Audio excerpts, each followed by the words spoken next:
Yes Arvind గారు good morning అండి. Good morning Vijay. Yes supreme court ఏదైతే తీర్పు వెలువరించిందో చాలా మంది హర్షం వ్యక్తం చేస్తున్నారు ఈ అంశం పట్ల.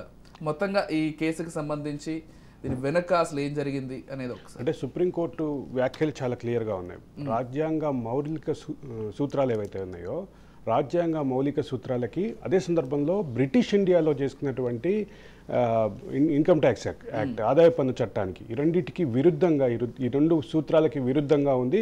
అదే సందర్భంలో 2005లో వచ్చినటువంటి సమాచార హక్కు చట్టానికి సమాచార హక్కు చట్టం స్ఫూర్తికి విరుద్ధంగా ఉంది. రెండో పక్క ప్రజాప్రాతినిధ్య చట్టంలో ఉండేటటువంటి ప్రతి ఓటర్కి ఉండే సమాన హక్కు అనే దాన్ని కూడా విరుద్ధంగా ఉంది అని చెప్పి ప్రధానంగా చర్చ వచ్చింది.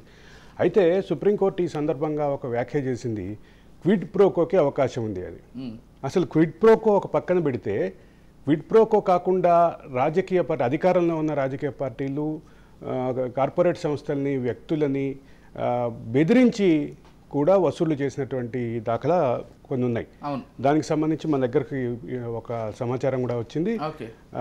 ఇప్పుడు ఏడీఆర్ వేసినటువంటి పిటిషన్లో తీర్పు సందర్భంగా సుప్రీంకోర్టు చేసినటువంటి వ్యాఖ్యలు నేపథ్యంలో ఒక బాధితులు మనని కాంటాక్ట్ చేశారు. అంటే ఒక విషయం చెప్పాలంటే 13 కోట్ల రూపాయలు టీఆర్ఎస్ పార్టీ ఆయనని బెదిరించి వసూలు చేసింది అనేది క్లియర్. ఆయన మీద అక్రమ కేసులు పెట్టి ఆ కార్పొరేట్ కంపెనీ మీద ఆయన మీద వ్యక్తిగతంగా అక్రమ కేసులు పెట్టి అక్రమ కేసులు అని ఎందుకంటున్నానంటే కేసుల ఆధారంగానే కేసులు చుట్టూ తిప్పే కేసుల్ని బెదిరి బూచిగా చూపించే తీసుకున్నటువంటి పరిస్థితి. ఆ విజువల్ కూడా మన దగ్గర ఉంది. దానికి సంబంధించినటువంటి 13 కోట్లకి సంబంధించినటువంటి ఒకసారి పీసీఆర్ ఆ విజువల్ ప్లే చేయండి. 13 కోట్లకి సంబంధించినటువంటి బాండ్స్ ఏవైతే ఉన్నాయో ఎస్బీఐ ద్వారా ఆయన కొనుగోలు చేసి టీఆర్ఎస్కి పంపించినటువంటి పరిస్థితి ఉంది. అంటే టీఆర్ఎస్ ఎన్కాస్ట్ ఇప్పుడు ఈరోజు ఎందుకు ఆయన బయటకు వచ్చారు అంటే ఒక పక్కగా రాష్ట్రంలో అధికారం మారటం, మరో పక్క సుప్రీంకోర్టు ఇటువంటి కీలకమైన తీర్పు వెలువరించడం. ఈ నేపథ్యంలో ఆయన బయటకు వచ్చారు. ఆయన పూర్తి స్థాయిలో మీడియా ముందు కూడా వచ్చేటటువంటి అవకాశం ఉంది. అయితే మొత్తం 2022-23 సంవత్సరంలో 529 కోట్లు టీఆర్ఎస్ పార్టీకి బాండ్స్ రూపంలో వచ్చినాయి. ఎలక్ట్రల్ బాండ్స్ రూపంలో వచ్చినాయి. ఈ ఎలక్ట్రల్ బాండ్స్ విషయంలో ఈ ఎలక్ట్రల్ బాండ్స్లో 13 కోట్లు ఈయన ఇచ్చినటువంటి పరిస్థితి ఉంది. అంటే మొత్తం మీద ఆయనని బెదిరించడానికి, ఆయనని ఇబ్బందులు పెట్టడానికి, ఆయన మీద అక్రమ కేసులు పెట్టడానికి సూత్రంగా ఒక కమిషనర్, ఒక పోలీస్ శాఖలో ఒక ఉన్నత స్థాయిలో ఉన్నటువంటి ఒక కమిషనర్, అదే సందర్భంలో రాష్ట్ర మంత్రివర్గంలో ఉన్నటువంటి ఒక మంత్రి, వీళ్ళందరూ కూడా పనిచేసినటువంటి పరిస్థితి ఉంది. ఇది ఖచ్చితంగా వ్యక్తి యొక్క ప్రాథమిక హక్కులకు భంగమే కాకుండా అంటే వ్యక్తుల కంటే కంపెనీలు బలమైనవి అని చెప్పి సుప్రీంకోర్టు వ్యాఖ్యలు చేసింది. కంపెనీలుగా తాము చేసేటటువంటి వ్యాపారాలని వివిధ దశల్లో ఎన్ఫోర్స్మెంట్ ఏజెన్సీల యొక్క ఇబ్బందులు ఎదుర్కొంటూ ఉంటారు కంపెనీలు. పొల్యూషన్ కంట్రోల్ బోర్డు నుంచి ట్రాఫిక్ క్లియరెన్స్ నుంచి ప్రతి దాంట్లో ప్రతి శాఖ నుంచి కూడా ఇబ్బంది ఉంటాయి.